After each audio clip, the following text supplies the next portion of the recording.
Asante sana, Your Excellency, and welcome to Kajiado. Thank you very much, Mheshimiwa Governor. Your Excellency, I introduced all the regional and current leaders. I just wanted to also recognize here Your Excellency, former police chiefs who are present. We have Dr. Kimayo, who is here, and we have also Dr. Sang, who was here, who also founded this very important institution, together, both of them. Kajiado also is lucky, Your Excellency, to have produced not just governor to have been a former minister, but also there is another minister from this ministry who is serving in your office, who is a former minister as well. Thank you, Your Excellency. So I'd like to make just very brief remarks. One, Your Excellency, is that here, what we are doing, this exercising of banning these firearms, is not just an exercise to destroy. There is a major significant message we are passing.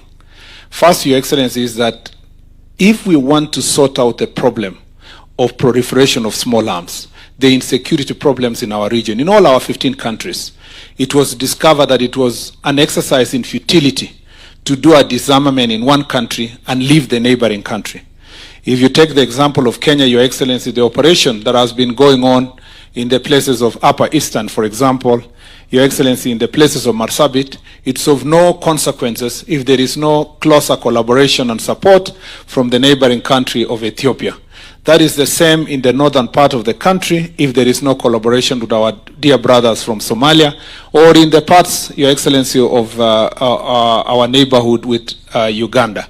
So this regional approach towards disarmament and towards confiscation of illegal firearm from citizens is the only way that can be able to make our country safe.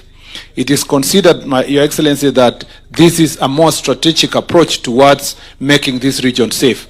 And I want to say, Your Excellency, that is why if you heard the CEO speak, he talked about harmonization of policy. This approach is to make sure that when one country has a policy towards disarmament, we can do together cross-border. And that's how we will keep our country safe. And that's why, even as Kenya, we will benefit greater if our neighbors together, we can work towards this issue. Number two, Your Excellency, a number of the firearms we are banning today, 1,000 of them, was as a result of security operations in Kenya, particularly in this part of Kerio Valley and the northeastern and the upper eastern. Your Excellency, it is, if you look firearms, illegal, 1,000 illegal firearms there, the kind of harm and havoc it has caused to families, to individuals, to society, to the country, cost that has, taken away lives of many people, created society with widows and orphans. Your Excellency, the work of our security officers must be lauded for the effort, especially in the Operation Malisa Walivu in Kerio Valley, and also the operation that is going on in Upper Eastern. It is as a result of that, Your Excellency, that we have made this great progress. And I want to report to you, Your Excellency, that since you came to office, you took over governance in this country. Matters of banditry has reduced by 65%, 65 to 70%, that is the estimate, as a result of the investment that your government has put in matter security, including making sure that there is safe operation on the part of the police officers, including the modernization and buying modern equipment for the police officers, including, Your Excellency, putting resources to establish more formed up units in the different regions. And we must appreciate our police officers who are sacrificing every day to keep our country safe. Your Excellency, I want to say that the best thing that ever happened in this nation is the multi-agency approach towards security.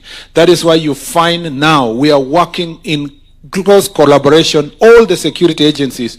KDF is working together with the National Police, Your Excellency, is working together with the KFS, working together, Mr. President, with KWS. All these people working together have made Kenya safer. And this multi-agency approach has made a great difference, and I'm happy to see CDF here, the IG, and the other service commanders who are present.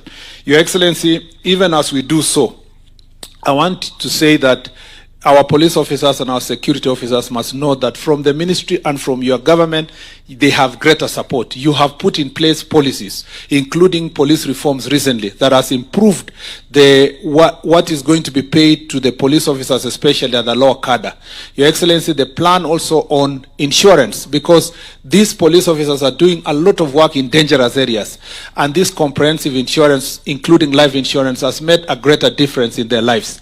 Your Excellency, moving forward, we will continue with the reform process, including ensuring that our police officers, when they are doing these operations and they are doing their work, they will do it within an environment that they respect human rights and human dignity. Your Excellency, I know there has been a great debate in the country following the incidences in the recent past of a few police officers who have erred in their work and, Your Excellency, brutalized the citizens. We want to be very clear. Whereas we have a force of 120,000 police officers, Your Excellency, a few people, 2, 3, 4, even if it is 50 police officers, even if it's 100, Your Excellency, cannot be used to generalize or to say that all our police officers, 120,000 of them, are violating human rights. We will deal with every case per every individual, Your Excellency. And as a country, you gave firm instructions when you came to office. It was in your manifesto. It has been your clarion call that you don't want a nation where there is extra judicial processes, Your Excellency.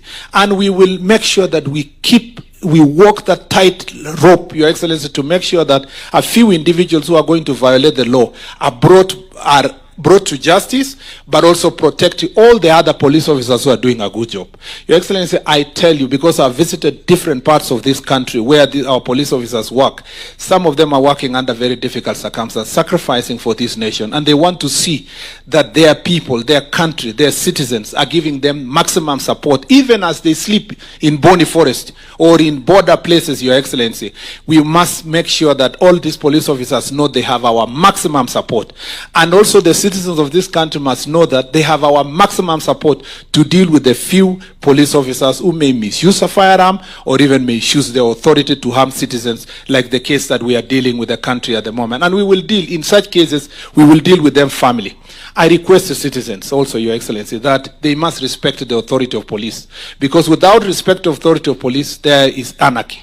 I saw one citizen in Nakuru when the police were trying to bring calm, and we are dealing with a very serious small gang in Nakuru town. When the police are trying to do so to make sure that the citizens are safe, some other citizen is carrying a panga, Your Excellency, attacking a police officer. And I really want to thank the police officers who have restrained themselves in such circumstances. Because even it was on camera, you will see the police officers just looking at that person with pity. And yet, you will find some citizens cheering them. You will find some of them cheering them in social media or in public. Your Excellency, if a police officer was to use that gun, the same way a police officer was attacked here in Narok, it would be the rest of the country will go for the citizen and ignore the police officer whose life was in danger. It's important for us as citizens, even as I saw some of them exercising their rights yesterday, that exercising freedom and rights under Chapter 4 of the Constitution does not include violence in the city, does not include looting, does not include burning vehicles, and we will be firm in this ministry. We will support our police officers when they are enforcing law and order to ensure that every other citizen who is going about their business, who is going about doing their business, Your Excellency, is protected and their property is protected. We will not waver. It does not matter whatever people say. Our duty in office and in the security sector is to keep the people safe. And that we promise the people of Kenya. As we hold our police officers accountable, we will hold the civilians accountable who are misusing their civilian authority. With those many remarks, Your Excellency, it is now my humbler duty and privilege to invite you, Your Excellency, to address this important gathering. Karibu, Your Excellency.